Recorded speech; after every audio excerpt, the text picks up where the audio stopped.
He knows what's in front of him, the skill level that's in front of him. You know, Magsayo, 6 years he's gonna trade. So, you know, obviously next, he was just gonna stay there.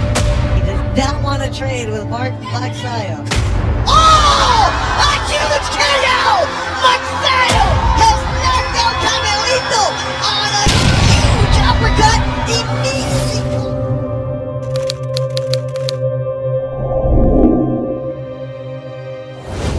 Sa inyo nga pong nasaksihan mga bay ay brutal na pinabagsak ni Mark Magnifico Magsayo ang kanyang kalaban na si Isaac Avilar.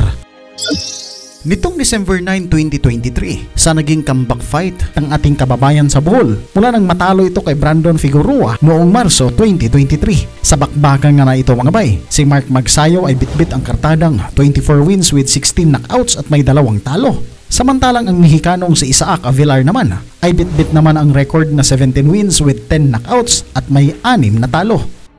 Pero bago pa man ang lahat mga bay, ay huwag kalimutang pindutin ang like at subscribe button at rin notification bell para maging updated ka sa ating mga bagong videos. Umpisa pa lang ng round 1 mga bay ay ipinamalas na ni Mark Magnifico Magsayo ang kanyang bilis sa paggawa ng mga kombinasyon.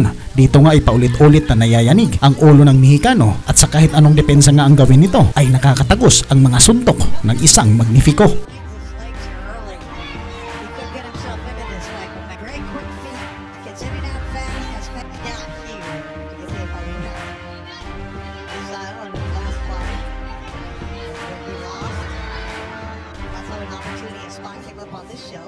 Said yes. So how it helps him in March and be a year without fighting out of the action. We know that Gary Russell for the expected fight. Canelito. I did a telecast of backside dance that was going on. Second round na nga tayo sa bakbakang ito mga bay at napakaganda ng conditioning ng ating kababayan. Talagang pang world class ang kanyang galawan mga bay at nakakamangha ang mga kombinasyon nitong pinapakawalan dito sa kanyang Mexicanong katunggali.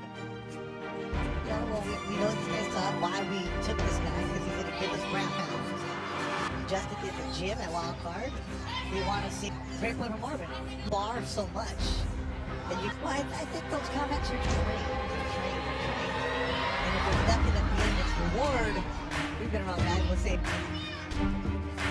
The lady wants to probably does speak English, but he understood. Gonzalez trucks. And keep promoting so shot given at the Viva, who should be an eye. Look, RUC is tough this series.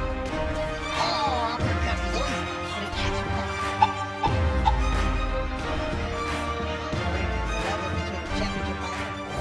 Nagawa pa ni Isaac Avilar mga bay na makaabot dito sa pangatlong yugto ng bakbakan sa kabila ng mga power punches na pinapakawalan ni Mark Magsayo. Subalit dito nga sa round 3 ay mas lalong pinaigting ni Magsayo ang kanyang kombinasyon na siyang dudurog sa pambato ng Mexico. At sa loob nga lang ng 20 segundos sa round na ito mga bay ay parang malapakyaw na kombinasyon sa bilis ng kanyang mga kamao ang siyang nagpapagsak sa kalaban.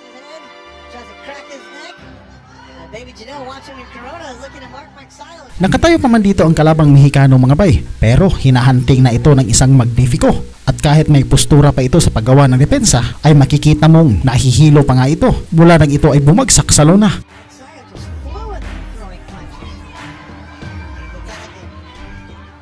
Mag-iisang minuto sa oras mga bay, ay muling umikot ang ulo ng kalaban mula sa left hook ni Magsayo.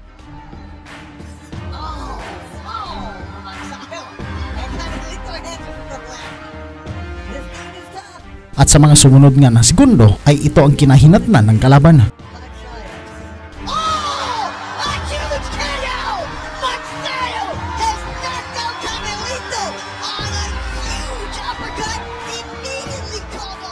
Isang brutal knockout nga ang nakuha ni Magsayo sa labang ito mga bay mula sa kanyang kaliwang suntok na tumama ng pulido sa panga ni Isaac Avilar.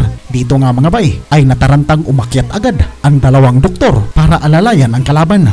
Sa panalong ito ng ating kababayan mga bay ay siguradong mapapabilis ang kanyang ranking para makalaban ulit sa isang world title belt. Sa ngayon nga mga bay ay umakyat na ang kartada ni Magsayo sa 25 wins with 17 knockouts at may 2 talo.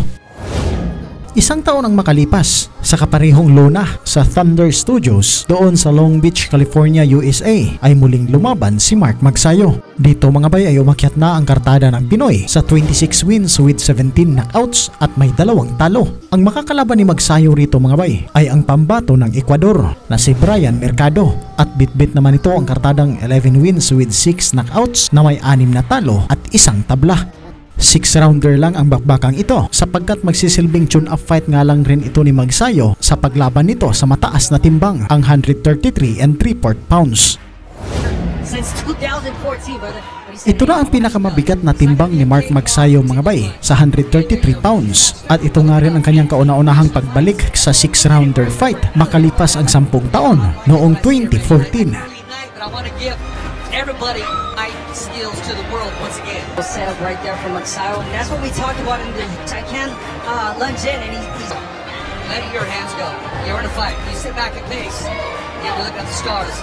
Oh, he's ready. I mean, let's remind people that Bryan Mercado was supposed to fight over the weight limit. Moten, obviously a great prospect from Mayweather Promotions, and obviously he said, "Oh, I can't fight this guy 15 pounds over."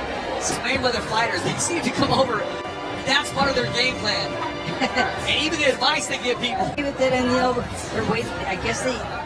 Tumaas man ang timbang ng Pinoy sa labang ito mga bay, pero namamanage pa rin ito ang bilis sa kanyang pagbato ng suntok at liksi ng kanyang mga galaw. Kung saan nga sa loob ng 40 segundong natitirang oras dito sa round 1 ay isang kaliwang suntok sa bodega ni Bryan Mercado at napalhod nga ito sa luna.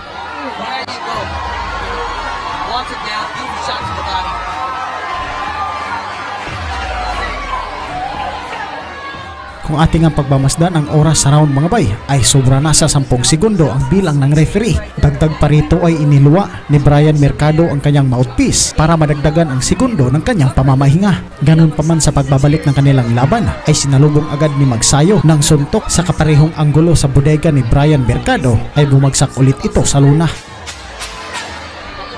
Nagawa pang makaligtas ng kalaban mga bay at na-save by the bell nga ito dito sa round 1. Subalit sa pagpasok dito sa second round ay wala pang 10 segundo ay napaluhod agad si Mercado. Magsayo having fun in there. This referee, I think he's getting ready to call it. Give him his count, give him his 10 count. Let him see. Muli pa man itong nakatayo mga bay at sa pagbabalik ng kanilang salpukan ay 3 sunod-sunod na suntok ni Magsayo ay natapos na agad ang laban. I'm surprised the corner doesn't stop it. Great stoppage. Oh, and a